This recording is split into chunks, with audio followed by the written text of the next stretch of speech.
Hello friends, here I am with next part of this story. I hope you all like the video and subscribe to my channel. So let's start the video with summary. After being brought to the world of the Olympians, Naruto discovers he is the son of a goddess and therefore a half-blood. But Zeus's master bolt goes missing and Naruto joins Percy Jackson into returning the bolt to the king of the gods before time runs out. Chapter 7 Naruto and Sakura ran out of the stables as quick as they could as they made it outside and looked in the direction where they heard the explosion come from. However, what they saw was not exactly what they expected. Standing outside one of the restrooms was none other than Percy, who was looking a little worse for wear, but other than that he was fine. It was those around him that seemed to have been affected. In a huge puddle of muddy water in front of the building was the girl who was eyeing Percy from the Ares cabin. She was sitting in the giant puddle drenched in water, yelling at her two boys that stood next to her. No doubt they were from the Ares cabin too. However, Annabeth was also there and unfortunately she was not as lucky either. She was drenched from head to toe and was not looking too happy at Percy, who for some reason was completely dry. When Naruto and Sakura saw it, Naruto had to bite his lip to stop from laughing out loud while Sakura covered her mouth, but Naruto could clearly hear small giggling sounds slipping through. The two made their way over and when they got close the group noticed them. "So what happened, Percy? Was the bathroom not to your liking?" he said, taking a look inside the bathrooms and seeing all the piping had been pretty much destroyed and burst all over the place. He got a snort from Annabeth and a nervous chuckle from Percy while Clarice glared slightly at Naruto. "Come on, Clarice. I'm guessing your camp welcome didn't exactly go as planned," Sakura said, walking up to the down girl who stuck out her hand. The tall girl looked at her a little hesitantly before she accepted. "Something like that," she said as she got up and flapped her arms about, trying to dry her sleeves of us a bit and get the mud stains off. Her eyes slowly drifted over towards Naruto, who was standing next to Sakura, before she narrowed her eyes. "So Ninja Boy is here too," she said. "Study him just like Annabeth had been with Percy." She was looking him over and saw a few scars on his arms showing that he really is a fighter and was guessing that he must have had a few decent fights. She extended her hand out. "I'm Clarice, daughter of Ares." "I'm Naruto Uzumaki," he said, accepting the handshake. "Nice to meet you, war girl," he said, getting a little look of surprise from Clarice and those around him before she grinned. "Nice nickname. I have to say those little ninja tricks you performed last night were interesting. Those can definitely help on the battlefield. And beating the Minotaur is no easy feat. You made quite a few people a little jealous from around camp at the chance you got, myself included. I can believe beating it. Him not so much," she said, pointing towards Percy, who pouted and looked a little angry. "Perhaps we could spar sometime to see if it's you're not all talk, that is." Naruto was now the one who grinned at her. "That sounds great, though from a daughter of the war god my expectations will be a little higher than normal. Then I'll make sure I don't disappoint, Ninja Boy," she said before she looked at her clothes. "I don't suppose you have a little ninja trick that could make my clothes dry?" she said in a joking manner. "Sure," he said, shrugging, which got a little look of disbelief from those around him. He made a few quick hand signs before he pushed a warm current of air over Clarice and her wet clothes. After about a minute of silence as everyone watched her clothes dry, Naruto stopped the jutsu as Clarice and everyone else checked her clothes over, which were now completely dry and like they weren't wet in the first place. What was on the thought on everyone's mind while Naruto looked as if what he did was an everyday thing? Everyone looked at him in amazement while Annabeth had stars in her eyes again. Naruto knew she would have about 100 more questions already lined up for him, so he figured he would explain. "Where I'm from, every ninja had a nature affinity, meaning we can manipulate the element that we are most in tune with. As you can see, mine is wind. Since I have practiced my control over it, I can use the wind to do little tasks like drying clothes. It's pretty handy with chores." Clarice whistled in amazement just like the others did and nodded her thanks to him before looked over and glared at Percy. "Don't think you will get off lightly, Percy," she said with venom in her tone. "I won't forget this and I will make you pay. That is a promise," she said before she stomped off with the other two silent members of her group following behind her, but gave a nod to Naruto and Sakura before she walked past. "I'd better go too. I have some riding lesson in a few minutes," Sakura said. "Remember, Naruto, if you ever want to learn how to ride a Pegasus, just ask and I will be happy to show you the ropes," she said before giving Percy and Annabeth a wave and a little wink towards Naruto, which made him blush a little before heading back towards the stables. "Well, that was eventful. What did you do to piss War Girl off?" he asked Percy and Annabeth, who then went on to explain. Percy told him she just came up to him and said he couldn't have been one of the two who beat the Minotaur, and then went on to pick a fight with him.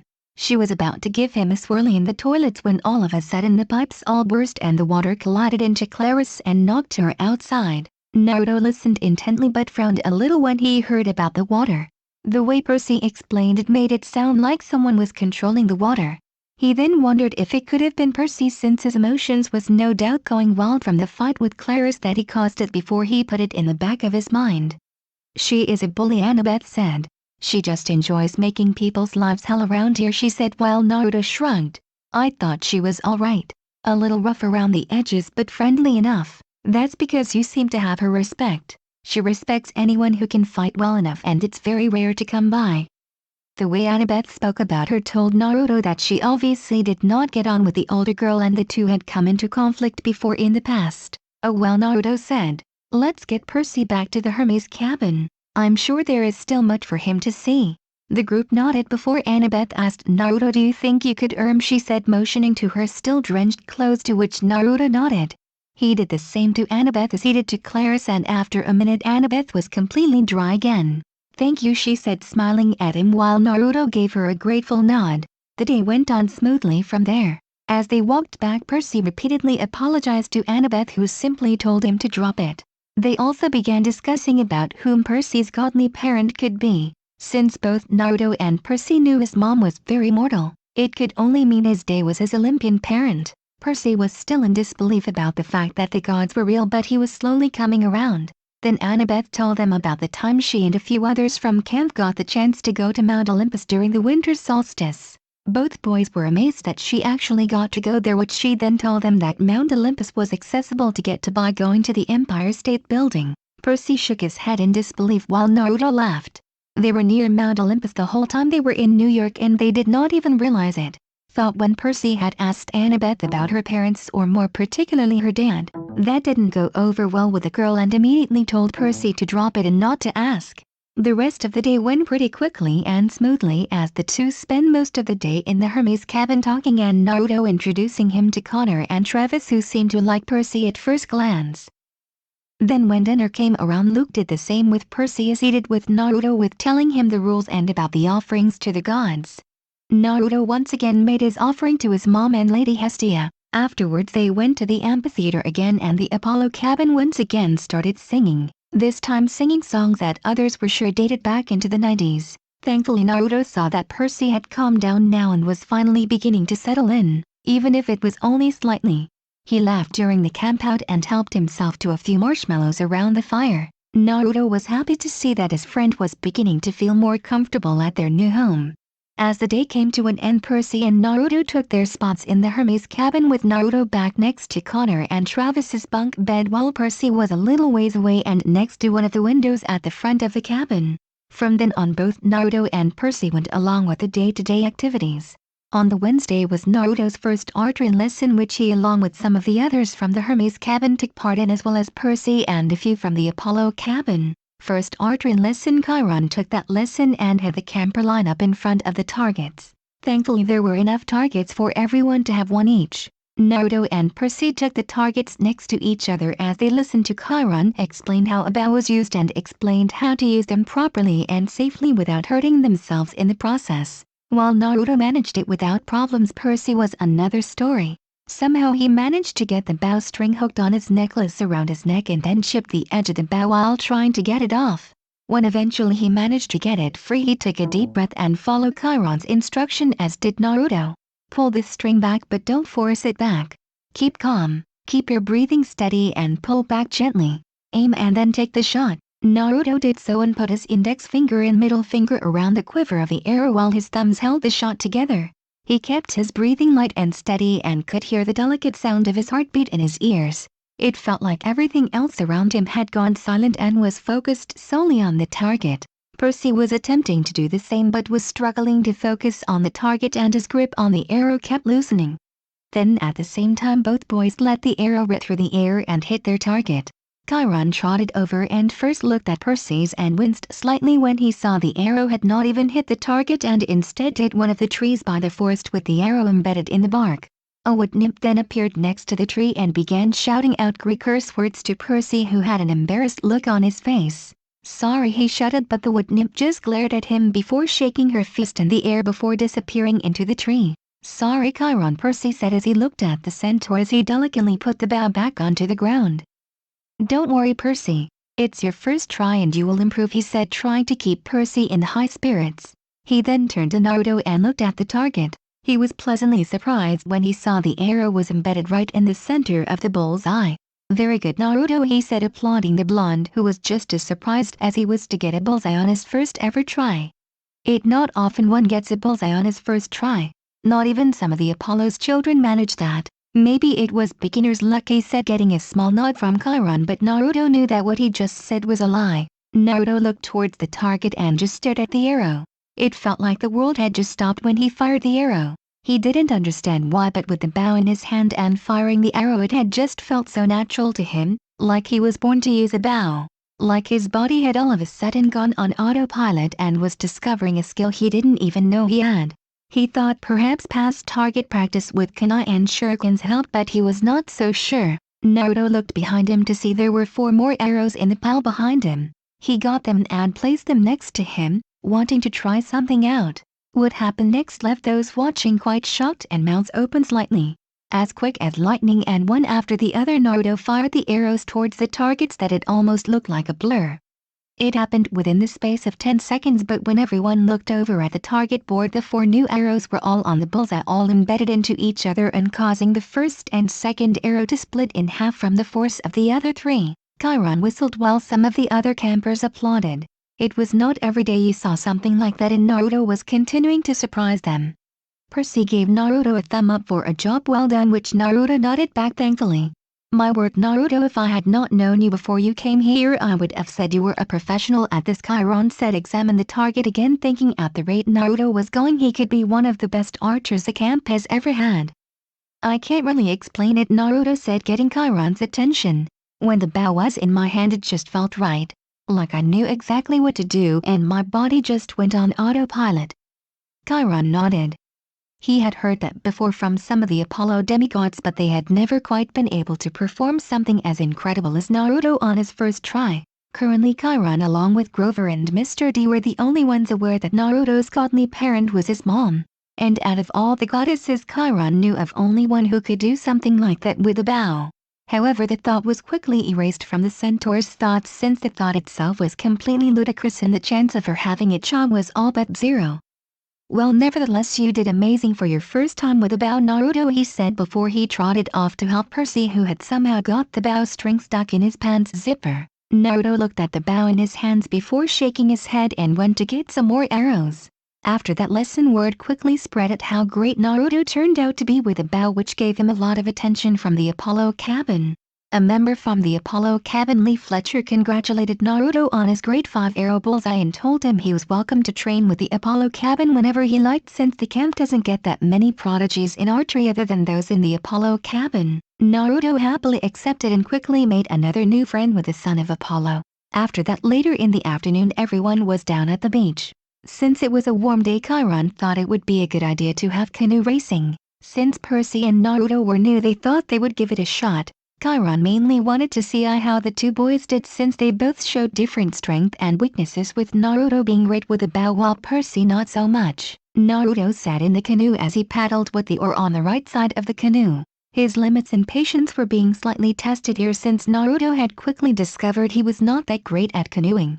He was not terrible, but he was struggling with keeping the canoe to go straight. Thankfully, he was glad he was not as bad as those from the Apollo and Dionysus cabin, who were just paddling around in circles.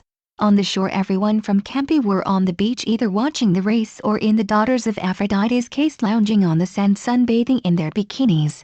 Only Selena was the only one from her cabin not wearing swimwear, but did opt to wear more sun-worthy clothes and was paying attention to the race and was giggling at how flustered and annoyed Naruto was getting. This is getting ridiculous, he grumbled. Far ahead in front was Percy, who seemed to be in his element. Naruto couldn't help but notice that anything water-based Percy just seems to excel at. Whether it was swimming, diving, or now canoeing, Percy's face was elated that he finally had something he could show everyone he was good at. While canoeing would not have been his first choice, it was still a good feeling to be first at something for once, like Naruto had been earlier that day. Meanwhile, as Naruto paddled, coming up from behind him and passing him was Clarice, who had a victorious smirk on her face. "Looks like canoeing is not one of your strong suits, huh, ninja boy?" she said, chuckling as she splashed a bit of water at him with the oar. Fed up, Naruto threw the oar into the canoe, getting a few looks from those watching on the shore. "That's it, I'm doing this my way," he said, and then stood up a little shakily, sent some chatter to his feet before stepping out of the canoe and onto the water.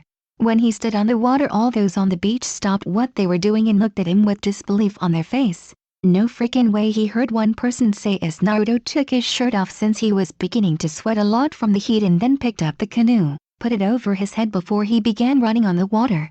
Back on the shore, Mr. D, who was sitting in a deck chair with Diet Coke in his hands, began laughing at the look on everyone's face and mentally congratulated Naruto on putting on a good show for them, since canoe racing was usually very dull.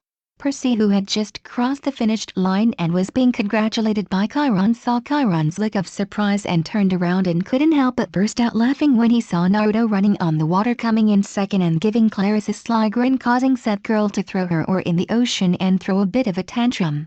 Once finished, he and Percy then walked towards the beach, and Naruto had to blush slightly when he saw many of the girls from all different cabins have a predator-like look on their face while Selena was blushing madly. It was then that he remembered he was not wearing a shirt and quickly took off to put one on, causing a groan of disappointment from said girls. However, those that weren't fawning over Naruto's physique were left slightly put back when they saw the big fist-sized scar on his chest that was a few inches above his heart. Annabeth was studying the scar with wide eyes, trying to figure out what weapon could make such a scar. Even Clarice, who had finally finished and was walking back, saw the scar and winced at the sight of it. Many were left wondering how he received it, and more importantly how on earth he managed to survive an injury like that. They wanted to go and ask Naruto about it, but a stern look from Mr. D and Chiron told them to leave it be. After that, many of the campers had questions for Naruto, but subtly he managed to get out of them by either changing the subject or giving them an answer, but not the one they were looking for or that answered the question. His scar was becoming a fast topic amongst the campers, mainly the Aries cabin, who had told him what a badass scar it was. Clarice told him also that anyone who could survive a scar like that and keep on fighting was okay in her books. The two had a spar later that night that was swords only, and despite not quite being on the same level of swordsmanship as Clarice was, she had to admit, for someone who never used a sword before, she was slightly impressed that he managed to keep up. Plus, she knew if it was an all-out fight or hand-to-hand combat, Naruto would have the advantage. That surprised her, but she gave him a nod of respect. Clarice, despite not being overly friendly with many in camp other than Selena, who Naruto still saw as having a very strange friendship since they were the complete opposite, was slightly beginning to see Naruto as a friend, though she would not admit it. Then the next day, while Percy was having a sword fighting lesson with the Hermes cabin, Naruto passed on it since he practiced with Clarice the day before and decided to take the offer of Pegasus riding from Selena. Naruto stood in the stables with Selena as he watched her demonstrate how to put a saddle on the back of a Pegasus. She had been demonstrating for the last 10 minutes, and while Naruto was paying attention, he couldn't but get a little sidetracked when he ended up staring at how pretty she was. Of all the girls in the Aphrodite cabin, despite the girls being very nice and friendly, they could all be a little high maintenance and needy, and all they ever seemed to do was check the reflection in anything with a mirror service.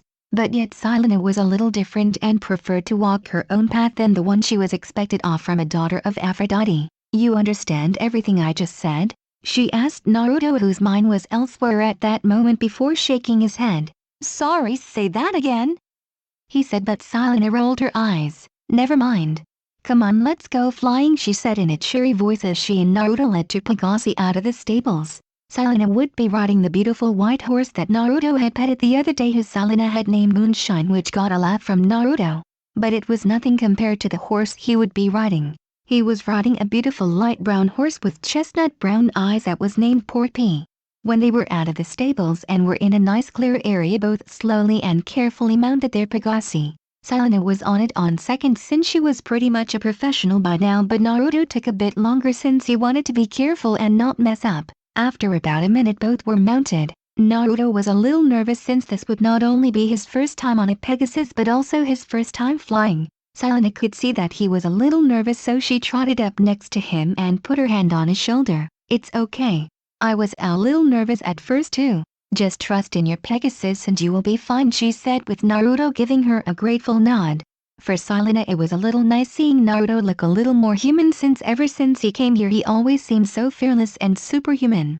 It was refreshing to see that despite him being a little more powerful and different from the other demigods, he was still just like all of them in the end. Just watch me and then copy it, she said. Before Naruto could ask any questions, Moonshine had already started running. Then their wings spread out and started flapping and then was gliding upwards into the air. Naruto watched intently as they took off before he looked at ahead of him. I can do this, he said before looking down at the Pegasus. Take care of me here, buddy. It's my first time. The Pegasus whinnied as if saying no problem. He took a deep breath and before he knew it, Pork Pea was galloping. Then the Pegasus's brown wings extended and began flapping. He could hear the hoofs of the Pegasus hitting the ground before all of a sudden there was nothing. He then looked around amazed when he saw he was now off the ground and Pork Pea was getting higher in the air. Selena then appeared next to them and gave Naruto a big smile, which Naruto happily returned. The route they took went all over the camp and Naruto saw just how big the camp was. He saw all the campers rushing around and looked like tiny ants. He then looked over to the arena. If he squinted enough he swore he could see Percy. Then Pork Pea broke off from Selena and Moonshine and headed over towards the ocean. It flew over and began lowering itself until its hoofs were just about scratching the surface of the ocean. Naruto looked around all amazed and felt the cool wind hitting his face. He extended his arms out just like the Pegasus was doing before shouting, "This is amazing." The only word he could use right now was that it was exhilarating. They flew around for another 30 minutes before Naruto looked over towards the stables and saw Selena had landed and thought that maybe it was time to come down too. The Pegasus whinnied as if it understood him before it began to lower to the ground. After a minute of circling the area, it touched back down on the ground, and when it stopped, Naruto carefully and slowly got off. Amazing, huh? Selena said, appearing next to Naruto. That was amazing. Being in the air like that, I have honestly never felt so alive. It's an amazing feeling. Now you know why I love it so much. I hope we can ride together again soon, she said. Sure, I would like that, he said, getting a small twinge of pink to appear on his face, which also happened to Selena. The two then headed back into the stable. After that the day went pretty quickly. When he went back to the Hermes cabin, he met with Percy, who just finished his sword lesson. He said how he fought Luke, who had been named the best swordsman in the last 300 years, which impressed Naruto. Then Percy told Naruto how he suddenly had this surge of energy after drinking water. This made Naruto think. This was the second time in the past few days that Percy had done something amazing with water. Plus there was also the incident back at the museum and the fact that Percy was just amazing with ore and water. Naruto for now put it to the back of his mind for something to think about later. It was now evening time in the camp and everyone had just finished their dinner at the pavilion and everyone was once again located in the amphitheater. As usual, the Apollo kids were going to start singing but were debating about what songs they should sing this time around. Even Mr. D had decided to join them, although he didn't look too happy and scowl most of the time. Just as the Apollo kids were about to get up and start singing, Clara's voice called out. Wait, she shouted, getting odd looks from everyone. Is everything okay, Clarice? Chiron asked, trotting next to the girl. It's fine, but I thought maybe we could do something a little different tonight, she said, getting interesting glances from everyone. Chiron said, tapping his chin. What did you have in mind exactly?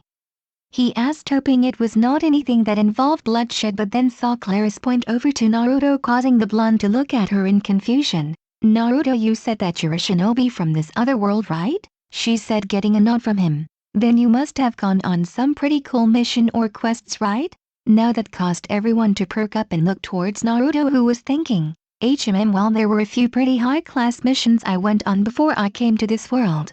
If you want me to tell you about any mission, then I could tell you about the mission in Wave Country.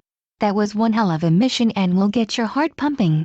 I don't mind telling you all since it had quite a dramatic effect on me. Would this be okay, Chiron?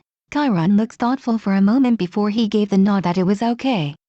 Everyone cheered as Naruto got up and decided to take a seat next to the fire, giving it that more storytelling effect.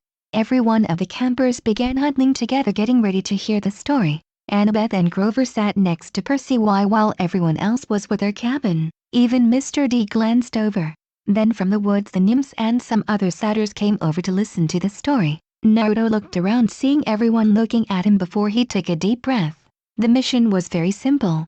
It was a C-ranked mission that required us to simply escort a bridge builder by the name of Tazuna from the Leaf Village to his hometown in a neighboring country called Wave Country. The team consisted of myself, a boy called Sasuke, a pink-haired girl called Sakura Haruno, and our team sensei and leader Kakashi Hideki. As you would expect, we were all excited since this was the first time we would be out of the village and the trip would take at least 3 days to get there and 3 days to get back. So we set off, and within a few hours we already ran into some trouble, he said, getting excited looks from everyone. A duo of missing shinobi from Water Country called the Demon Brothers were lying in wait and used an illusion to hide themselves.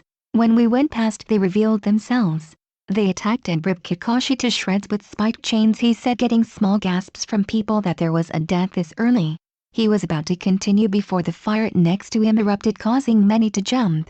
In the flames there were little figures, and Naruto recognized that they were people from the story. Naruto grinned a little that the fire would help him tell the story. He had a feeling that everyone sitting around him were not the only ones listening to the story. I tried to fight, but seeing them take care of Kakashi caused me to freeze up, but Sasuke attacked and kept them at bay. It was then that Kakashi appeared and took them out with no trouble. But you just said, let me explain. Kakashi knew they were there and saw the illusion and made a clone of himself before hiding in the forest to observe what they were after. They were after the bridge builder.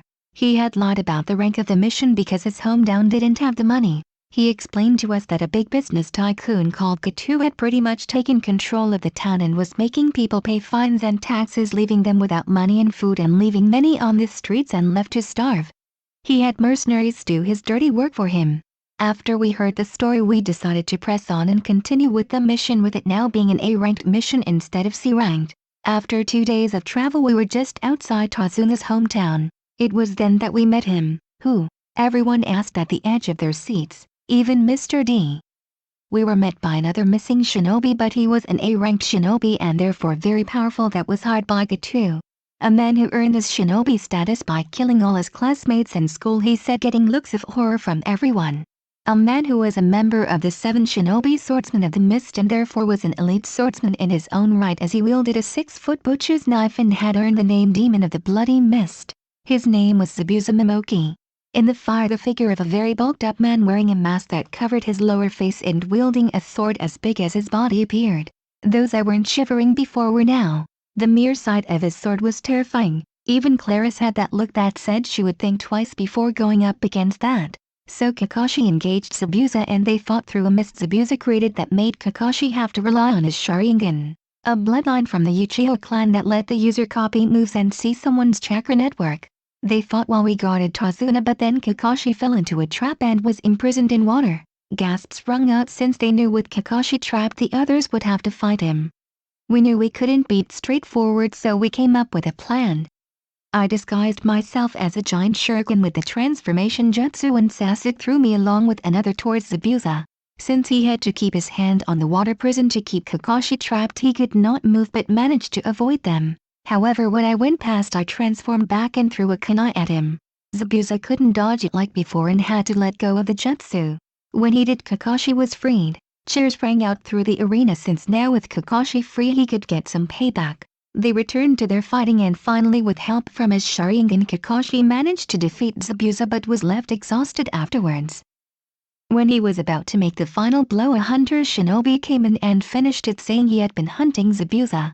He took the body and disappeared, and we continued with our mission and got to Tarzana's home where we met his daughter Tsunami and grandson Inari. We learned the hardships they went through since Katu had killed Inari's father figure and had publicly crucified him in front of everyone simply because he stood up to Katu. Also we thought about the hunter nin who took Zabuza's body. When a hunter nin kills someone they are supposed to destroy the body on the spot and take back evidence of the kill, but this one took the body with him. It was then that we realized Zabuza was alive. Annabeth said, beating Naruto to the punch while Naruto nodded and more gasps were heard. So for the next week we trained to be ready for Zabuza and the hunter nin who we thought must have been his accomplice. During one of those days I met someone in the woods where I trained and they asked me if I knew what true strength was. The person told me their name was Haku and lived nearby. Haku told me that true strength came when protecting someone precious to you. It was not until later that I realized just how right Haku was. The fire then showed the person Naruto was referring to as Haku and many of the boys blushed. Naruto saw this and smirked. By the way, Haku was a boy, he said, shocking all the boys who had been blushing and were now looking away, which included Mr. D, while some of the girls were even a little envious of his girly features. On the last day of the week I rested while my team went to the bridge to protect Tazuna. It was then that two mercenaries tried to break in into Tsunami and Inari, but Inari was standing up to them trying to protect his mom. I showed up and managed to fight them off.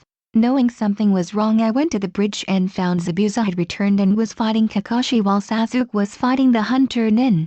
I went to help Sasuke, but the opponent was strong.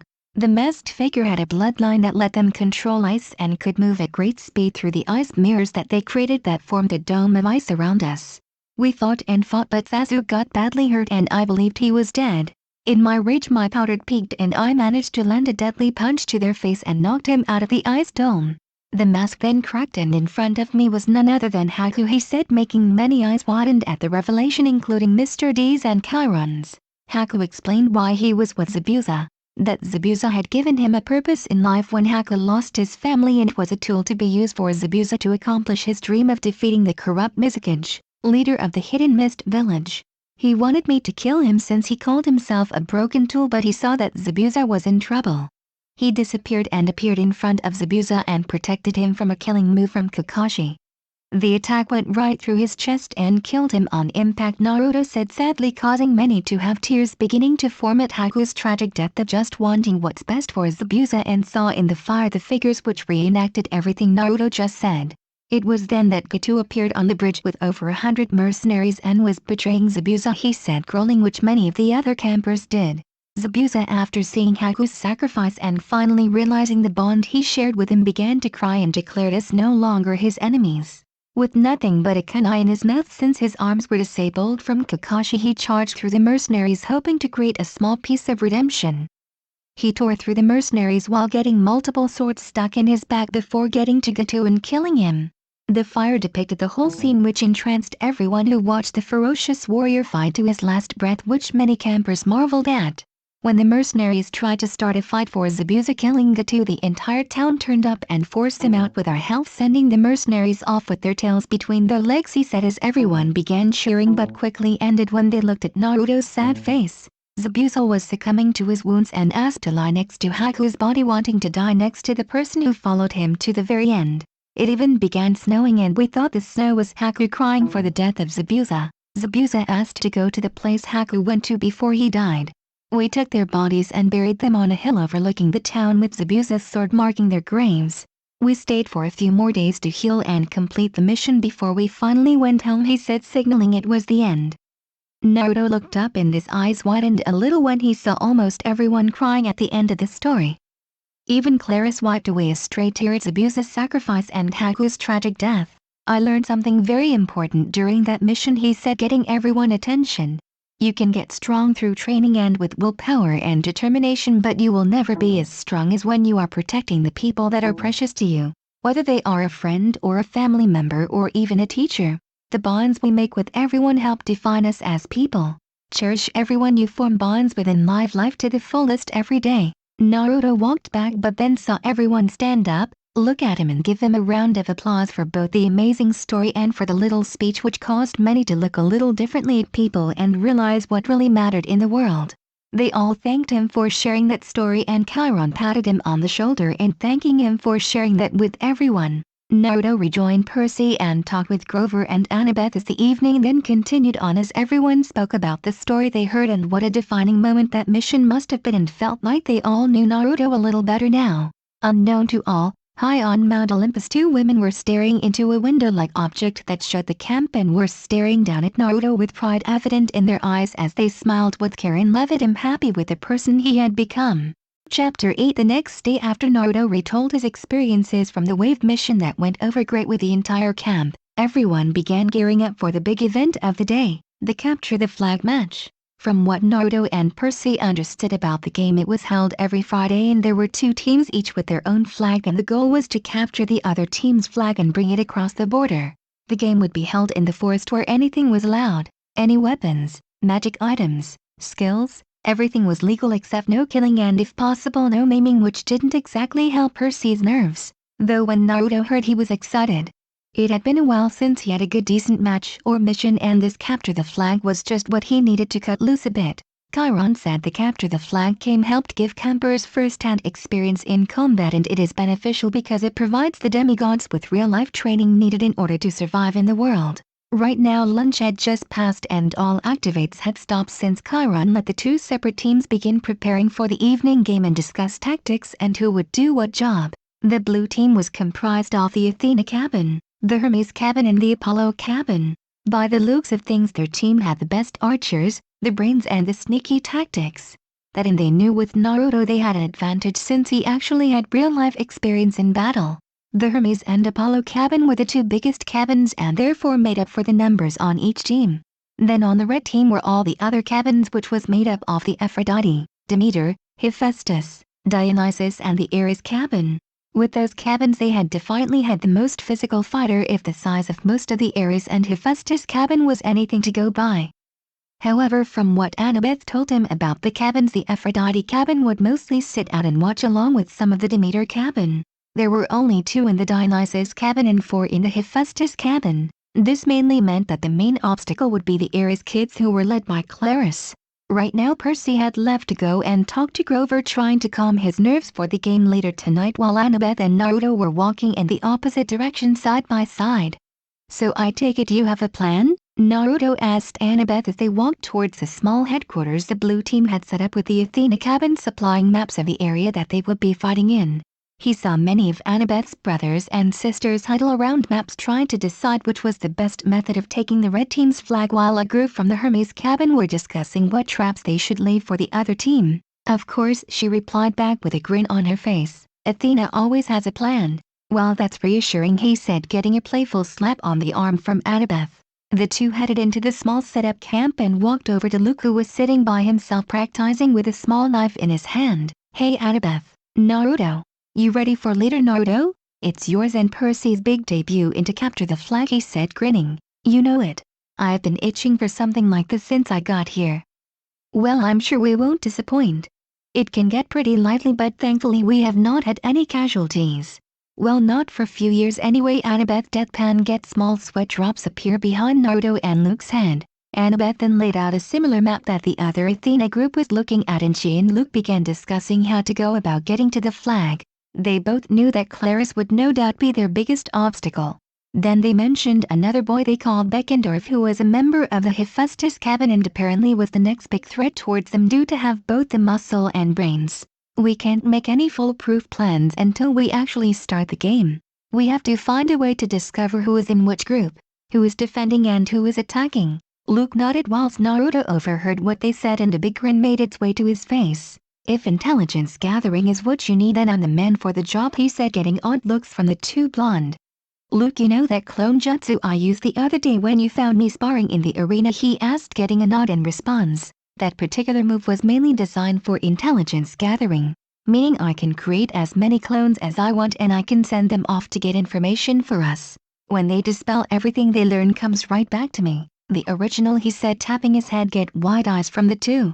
Annabeth stared at him with a million things buzzing around in her head, and she played scenario after scenario of tactics and plans they could use. Then her face broke out into a giant smile and began hugging Naruto to death. "That's perfect. There are so many things we could sew with this kind of skill. The information we gather could be crucial." "You're a genius," she said. Hee, that's a first. Never been called that before," Naruto said as he scratched the back of his head, a little embarrassed at being called a genius. "Luke, do you know what this means?" she said. "When the hunters come over, Naruto will be our trump card. We might finally beat them," she said with excitement, getting confused looks from Naruto, so she quickly explained. "The hunters are a group of all-girl warriors under the command of Artemis. They visit from time to time, and when they do we always have a capture the flag match against them. The hunters have won the last 55 times. Ouch," Naruto said. Losing that many times could not have been easy and was no doubt a hit to everyone in the camp's pride. "They're that good?"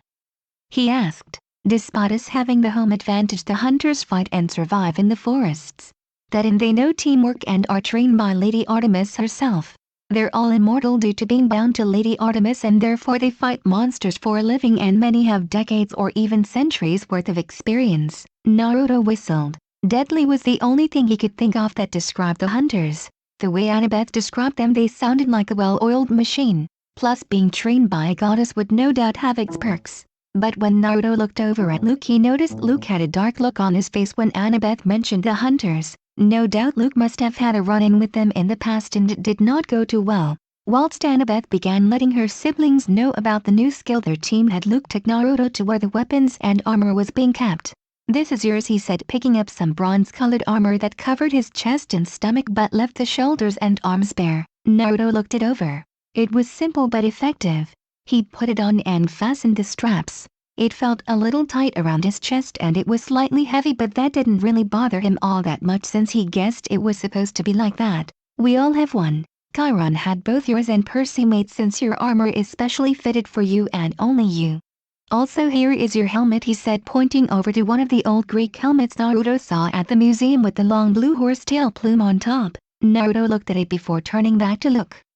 "I think I'll take my chance without the helmet," he said, getting a chuckle from Luke. "Yeah, you're not the only one," he said before giving Naruto a bow. "Here, since Chiron said you did so great with a bow, you can use this. Hermes' cabin aren't the best with bows and we don't use them much, so you're welcome to use it," he said while also handing over a quiver stocked with arrows. "Thank man.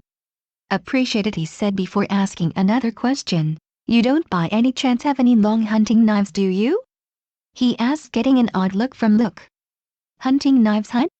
he said before walking over to a stockpile of swords and axes and began rummaging through them. After about a minute and a few hisses of pain from Luke, he pulled out an old pair of hunting knives.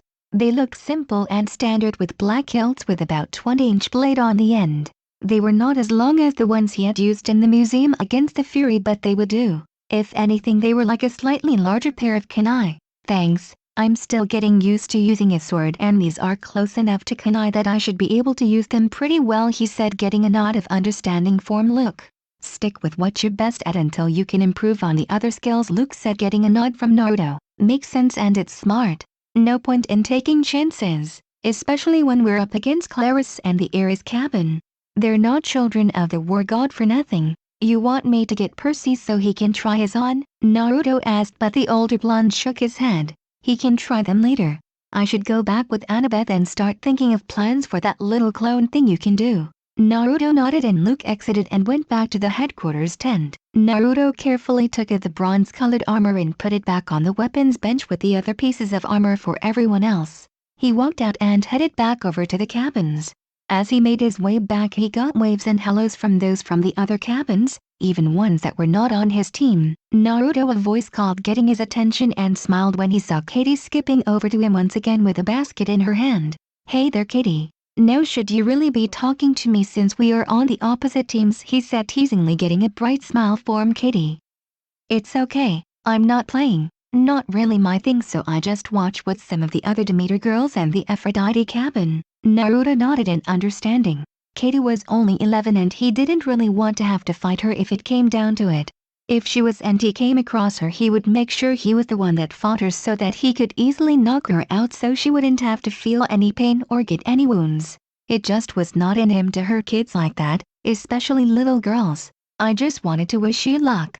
I know you'll do great since you are a ninja after all. You will kick all kinds of butt," she said, causing Naruto to break out into a smile as he ruffled her hair, causing her to now have an adorable pout on her face. "Oh, I'll get you for that, Naruto. You're just lucky I have to get these over to the big house," she said, shaking the basket of strawberries. "Oh, I'm sure if you didn't I would be in a world of trouble," he said, getting a nod from Katie. She gave him a quick hug before running over to the big house. "By the way, your friend Percy is at the docks," she said before leaving. Naruto said his thanks before making his way over to the docks. It only took a few minutes before he saw Percy sitting there with his legs swinging over the sod with Grover sitting next to him. "Yo," Naruto said, sitting down next to them with them saying hi back. "What you doing?" "Panicking over tonight," Percy answered with a nervous look on his face. "You will be fine. You're not fighting alone, you know. You'll have me, Annabeth, Luke and the others all with you." "Yeah, but you don't have a giant daughter of Ares gunning after you and who wants to pound you into the ground." "I guess that's true," Naruto said, making Percy face palm. "But don't worry so much. There will be so many battles going on she won't even notice you, so calm down. The more you get worked up, the worse you will do in the game." "You're getting yourself worked up over nothing," he said. Grover agreed and the two began calming Percy's nerves, which the 12-year-old was thankful for. Most people forgot that he was new to this and he was only 12. Annabeth was confident because she has experience and had been here a lot longer than Percy had. Just because Naruto was okay with everything and fitting in well, didn't mean Percy was doing it as quickly. The three sat in silence before Percy began asking about the cabins and why so many were empty. Grover explained to him about the pact of the big three and that none of them had any kids in the last 60 years. Well, almost everyone. When Percy mentioned the Zeus cabin, a sad look crossed Grover's face. Not quite. A few years ago everyone found that Zeus fell off the wagon and had a child with a mortal woman. Some 80s TV star that was too good for the god of the sky to pass up. They had a little girl who they called Thalia. Thalia, Naruto thought and immediately recognized the name. "That's the name you said on the bus the day we left Yancy Academy." Then Luke mentioned to Thalia that he was coming to camp with along with Annabeth. "Is this the same Thalia?" he asked, surprising Grover by what he knew while Percy was listening intently. "Yeah, it's the same Thalia." Thalia met with Luke and Annabeth and the three became close, like family close. "I was assigned to get them and bring them to the camp. But we ran into problems along the way. Hades found out about Thalia being Zeus's daughter and was enraged. He sent the worst creature from the underworld after her. All three kindly ones and masses of hellhounds were sent out after her. They chased us all the way to the camp. Just when we thought we were safe, a huge horde came out of nowhere and attacked us. Thalia told us to run and that she would fight them off on her own since it was her they were after. I didn't want to leave her, but I had Luke and Annabeth to worry about. She fought with everything she had, but eventually she was overwhelmed. Afterwards Zeus came down and found her near death and took pity on her. He turned her into the tree that's on top of Half-Blood Hill and it protects the magical borders." Thalia, Naruto whispered as he said her name and stared up at the great pine tree on top of the hill with both sorrow and amazement. Sorrow for how the girl had to meet her untimely death since he would be about the same age as she was when she made her sacrifice. And amazement at her bravery and courage. He would have liked to have met her. Very few have the guts to give up their own life for others, and true friendships were something Naruto valued greatly. "I wish I could have met her. She would have been a cool friend," he said, getting a grateful nod from Grover while Percy didn't say a thing and just continued to think over the story. Naruto's gaze then went from the pine tree on the hill back to the cabins. Or more importantly, right back to cabin 8. The cabin just kept drawing him in and he felt more and more eager to actually go inside.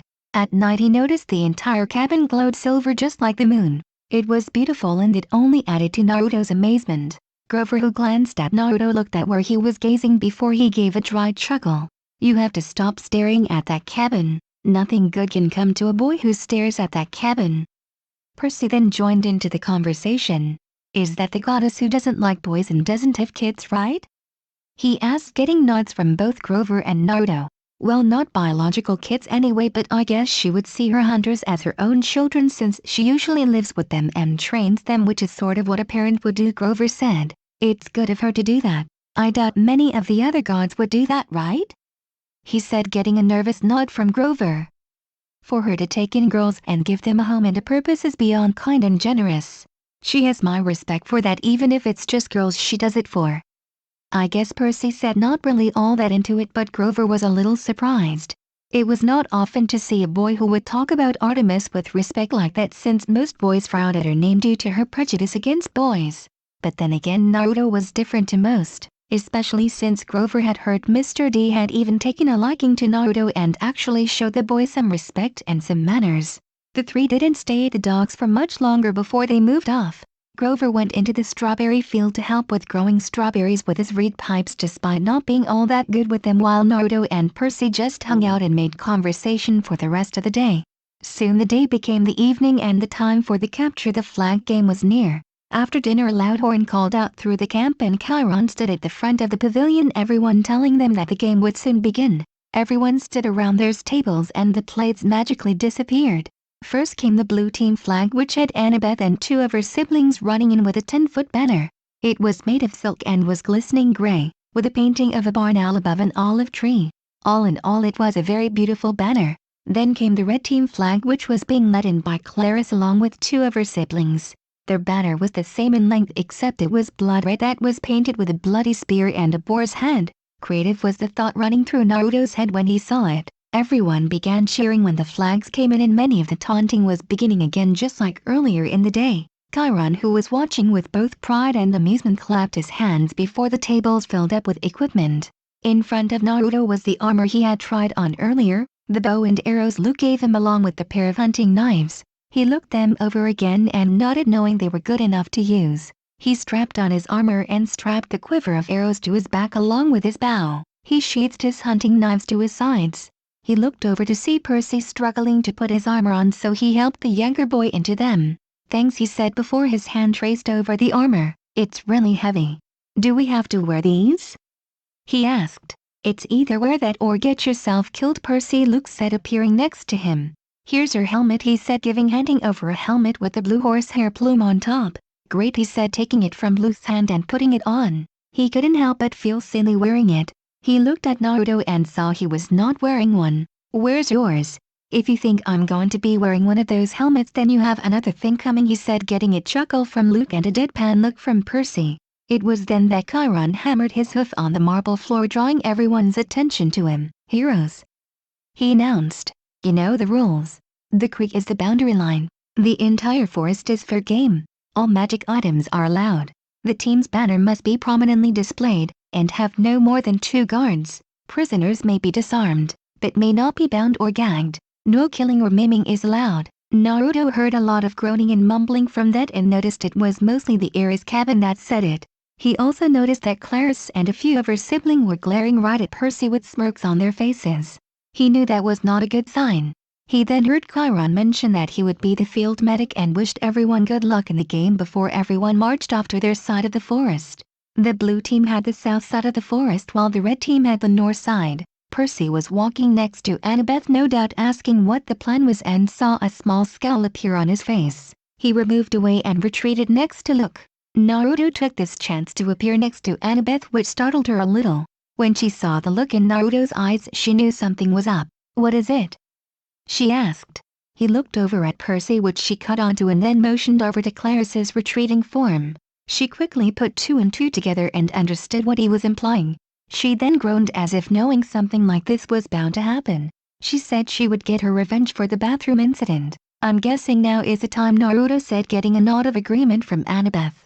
"We will figure it out when the game starts," she said before the two lapsed into a comfortable silence as they made their way over Mount Olympus. High above the clouds on Mount Olympus, one certain goddess was sitting in her temple as she had a window-like object project a video feed of the about to begin Capture the Flag game at Camp Half-Blood and had it focused on Naruto.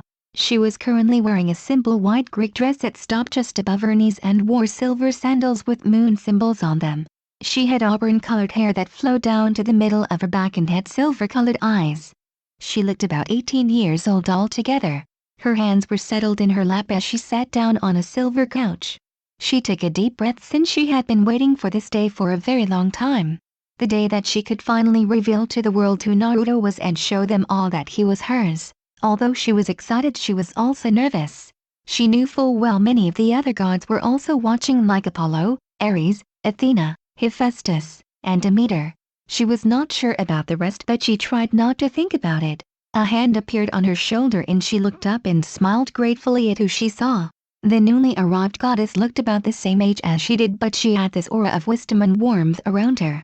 She had brownish-colored hair that had a red tint to it and had brown doe-like eyes. Her skin was slightly tan compared to the other goddesses' milky white skin, and wore a simple brown dress. "It's going to be okay," she said, getting a smile from the auburn-haired goddess, and linked their hands together for support. Despite knowing things would be okay, she was also very nervous, not only about the gods' reactions but about the reaction of another certain group, since she was not sure how they were going to take this. She closed her eyes and mentally asked Iris, the goddess of rainbows, to create a viewing window for said group so that they could watch this game. Yellowstone National Park. In the middle of the Yellowstone wilderness, in a forest that was unseen by mortals, was a large campsite that contained various different sized silver tents pocketing the area with a big campfire in the middle. There was a pen that had a pack of wolves stationing in it, while in the trees all around them were all sorts of different birds of prey that looked as if they acting like scouts and lookouts. All around the campfire were girls all wearing silver Parker jackets that were huddled together eating away at their meal. There was about 20 of them all together, and they all ranged from the ages of 10 to 16. At the head of the campfire was a girl with copper-like skin with black lush hair that was tied into a braid that draped over her right shoulder. She also had brown eyes, and unlike the other girls, she wore a silver circlet around her head. The girls were talking away quietly as they ate, while the copper-skinned girl watched with a smile on her face before they were interrupted by a light in front of them. When the light died down, they saw the same viewing-like window that the goddesses were using. However, they all scowled when they saw it was off Camp Half-Blood about to have their next capture the flag game. "Why is it showing us that ridiculous camp?" one girl screamed out. "Someone get rid of it. I don't want to look at any boys while I'm eating," another shouted out. "Enough," the copper-skinned girl said with a voice of authority, quickly silencing the shouting group of girls. "But Zoe, but nothing. There is no doubt in my mind that the lady's showing us this for a reason. Therefore we shall watch and we will not complain. Understood?" the girl revealed as Zoe said. Quick murmurs of understood came from the girls before they sat and watched the game, many with frowns on their face and not happy with it.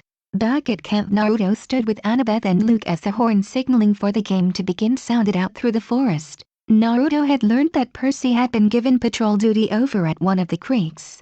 Annabeth figured since Clarice was going after him, if he was out of the way it would draw her away from the main fighting. While Naruto agreed he didn't like the thought of Percy having to fight Clarice and some of her siblings alone, so he told Annabeth once he finished the scouting and relayed the information to her, he would go and watch over Percy and help him with Clarice and the other Aries kids.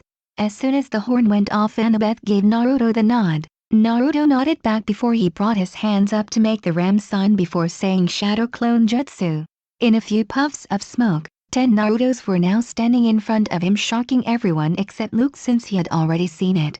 "You guys know what to do," he said to the clones, who all gave him a salute and shouted a "yes sir" before they leapt up into the trees and sped off. "Now we wait," he said as everyone behind him began to get ready. While Naruto did that, many of the gods that were watching along with the hunters were in disbelief at what he just did. The gods, realizing that he was from the elemental nation, had surprised them all except for 2 and wondered how he ended up in their world. Meanwhile, the girls in Yellowstone were staring wide-eyed, having never seen anything like that before.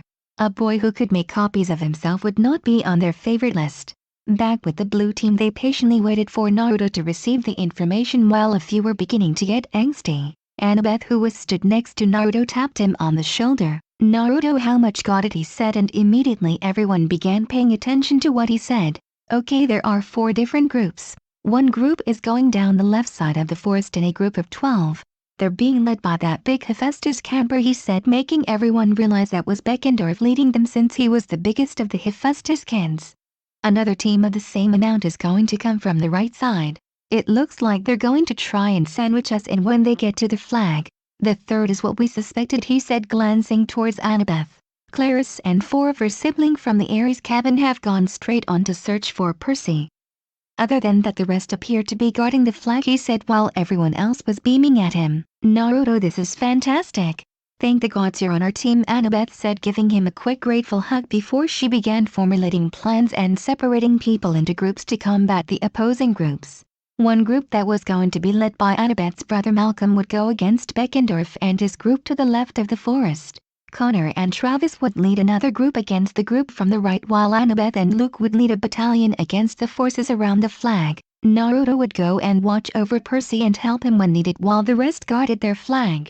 "Alright everyone, good luck," Annabeth said before everyone split up while Naruto dashed into the forest and went to where Percy was located. He leapt into the trees and headed over to Percy's location, which thankfully was not that far.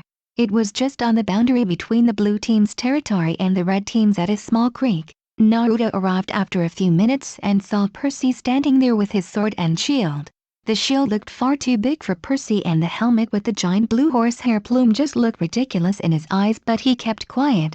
He would watch over Percy from the shadows in the trees and step in when necessary. He wanted Percy to learn to fight his own battles and Naruto not have to come in and save him. Naruto knew he was not always going to be there to save him, and when that time came, Percy would have to rely on his own strength to survive. While Naruto watched over Percy, he made a few clones and sent them out to see how the other groups were doing. He could hear the sounds of metal clashing and shouts and taunts being thrown around. When he got the memories back, he saw that Annabeth's brother in the squad had ambushed Beckendorf's group, and while they managed to take down his group easily enough, Beckendorf was putting up a resilient fight. Connor and Travis and their group were still engaged with theirs but were gaining the advantage quick. Annabeth and her group with Luke were about to surprise attack and get the flag, but he could not quite find Clarice and her small group. As the memories ended, he was brought out his musings when he heard twigs being snapped from the thick bushes coming from the left of Percy. Percy also seemed to hear it since his head cocked over to the side. Then what sounded like a growl ripped through the air before Naruto heard big footsteps heading away from the creek. Both Percy and Naruto wanted to go and see what was making those noises before 5 figures suddenly jumped out wearing red shirts and helmets with red horsehair plumes on top. Both Naruto and Percy immediately recognized it was Clarice who was at the front wielding a long spear. Green the punk! Clarice screamed as she and her siblings charged in, but as soon as they got close, Naruto dropped out of the trees and stood side by side with Percy, who jumped a little when he appeared. "Whoa Naruto, where did you appear from?" Percy asked, greatly thankful that his friend was here with him. "The trees. I was making aura you were okay, and when I saw War Girl and her sibling turn up I thought you could use a hand. This makes it a little more fair, don't you think?" he said, unsheathing the knives from their sheaths. "Out of the way, ninja boy. This is between us and him," she said, pointing her spear at them with the spear tip crackling with lightning. "Sorry War Girl, I can't do that," he said, causing Clarice to growl a little. "Fine then. You 4 take him." "Percy is mine," she said, but frowned when she saw them hesitate. Fighting Naruto had not exactly been on the to-do list. "Stop being cowards and get him," she shouted as the 4 charged Naruto. "Let's go," he said, and jumped back, making room to fight as Clarice immediately went after Percy. The group of Aries sibling charged and one brought his sword up to Naruto and Naruto ducked the swing and kicked him in the stomach, sending him stumbling back, while a second thrust his sword towards him, but Naruto managed to stop it with one of his knife. He twisted the sword around in the Aries boy's hand where it eventually fell out of his hand, and Naruto punched him in the stomach before kicking him to the other side of the creek. The first Aries boy recovered from the punch to the gut and went to attack Naruto again, but Naruto used a superior speed to appear behind him and whacked him on the back of the head with the hilt of his knife, knocking the boy out. He looked over to see how Percy was doing and saw he was now standing in the creek with a few scratching on his face and a big cut on the top of his right arm that had blood flowing freely down it. He was brought of his musing when the remaining 2 Aries kids attacked him and swung their swords at him, which got deflected by both his hunting knives. He managed to equal them in strength thanks to the numbers of hours of rigorous training he was doing. He pushed one away, causing him to stumble while he kicked the other one away. When the 2 stood next to each other, he quickly put his knives away and got his bow out. Within seconds he shot 4 arrows towards the boys, with 2 arrows each piercing through the fabric of their clothes and pinning them to the tree behind them. When they tried to get out, Naruto appeared in front of them with his 2 knives back out and held them to their throats. "If he knows what's good for you, you won't try and move," he said, giving both boys a cold glare which immediately caused the 2 to go pale and shut while nodding in acceptance, knowing they were beaten. Naruto took a deep breath. The 4 Aries kids had been easy enough to beat since they just rushed him and didn't think things through and hardly used any teamwork either. "You idiot! You corpse breath worm!" Clarice suddenly shouted, getting Naruto's attention. He was surprised to see Clarice now holding a broken spear with a look of pure rage on her face. He guessed that was her favorite spear. As she went to attack Percy again, Percy dodged the punch she threw before whacking her in the face with the blunt end of his sword. Clarice went down like a sack of potatoes as she landed on her butt next to the creek. As the small battle died down, shrieks and shouts could be heard, and when they looked over, Naruto and Percy grinned when they saw Luke with the Aries flag with about a dozen blue team soldiers around him to fend off any red team soldiers. "No!" Clarice shouted, but it was too late. Luke had managed to arrive in the blue team's territory, signaling the blue team had won. The banner then changed from the red Aries cabin flag into a silver flag with a caduceus symbol on it. The moment it did, all the campers around him cheered and picked Luke up on their shoulders. Chiron then wandered over and blew the horn. "Blue team wins," he declared, getting another round of cheers while the red team all groaned. "That was some pretty good fighting, boys," a voice said from behind. When Percy and Naruto looked over, they saw Annabeth shimmer into existence as she took off a New York Yankees hat. Naruto looked on, impressed. "Invisibility hat. Cool," he said, getting a nod and a smile from Annabeth. "You put me here because you knew Clarice would come after me? Well, you sent Luke to get the flag. You had it all figured out, didn't you?" Percy said while Annabeth shrugged. Naruto felt a little bad for helping, but he did watch over him and make sure he was okay, which he was in the end. Annabeth shrugged. "I told you, Athena always has a plan." A plan to get me pulverized. I came as fast as I could, but I knew Naruto was here, and let's face it, with him with you're going to be fine. Percy knew that was true, but it didn't make him feel any better. How did you do that? Annabeth said, walking up to Percy and examining the cut on his arm. Claris's spear got me. Naruto walked over and understood why Annabeth looked so surprised. It was because the fresh cut had already begun to heal. There was now just a white scratch. The two watched as the white scratch eventually faded into nothing. What was Naruto and Percy's first thought, but only Naruto expanded on them. That's similar to the fox's chakra healing me, he thought. Step out of the water, Annabeth demanded to Percy. While Percy looked at her in confusion, she grabbed his arm and dragged him out. When she did, Percy slumped to the ground but was caught by Annabeth and Naruto. Oh, sticks, she cursed. This is not good. I assumed it would be Zeus. Both looked at her in confusion before a light began to shine, temporarily blinding everyone. It drew everyone else towards them, including those who were only watching, and they watched the light above Percy. The light was bluish-green and then took the form of a three-tipped spear, a trident. When it did, many gasped when they saw it. Even Naruto knew what that symbol was, but it was Chiron who voiced it. It has been determined, my father, Percy said, getting a nod from Chiron. Poseidon, Chiron said. Earthshaker, Stormbringer, father of horses. Hail, Perseus Jackson, son of the sea god. Many began to kneel to Percy, and Naruto figured he should do the same. However, just as he was about to, he heard twigs being broken. The direction was where he heard it before, from the bushes on the edge of the creek. He sniffed the air and could smell small traces of death, embers and dog. Not a good combination. He stood up and looked over towards the bushes and could hear rapid footsteps getting closer. Many saw him stand up and wonder what he was doing. Naruto, what are you? Annabeth stopped speaking when Naruto formed a Rasengan in his hand that quickly got everyone's attention. Naruto, why are you? Chiron was about to talk before a growl ripped through the silent air, causing everyone to tense and look over to where Naruto was looking. Then out of the bushes, surprising everyone, jumped out what looked like a giant dog that was easily the size of a car and had eyes that looked like pools of lava and fangs easily the size of a dagger. Many panicked while others got out their weapons, including Chiron. A hellhound, someone said as the dog lumbered forward towards them. However, Naruto noticed that its eyes were locked onto Percy and knew he had to step in now. It launched towards Percy, but just before it got close enough, Naruto appeared in front of it and shot the Rasengan forward. Rasengan, he shouted as it impacted right onto the hellhound's face, which sent it spiraling back, knocking down tree after tree before it stopped when it hit into a boulder. When everyone looked over, they saw half the hellhound's face had pretty much been blasted off from the attack and was thrashing around wildly, and as its face slowly began to heal, since monsters could only be defeated by celestial bronze. However, nonetheless, that Rasengan to the face had to hurt like hell. Deciding to put the creature out of its misery, Naruto pulled off his bow from his back and put 2 arrows on it.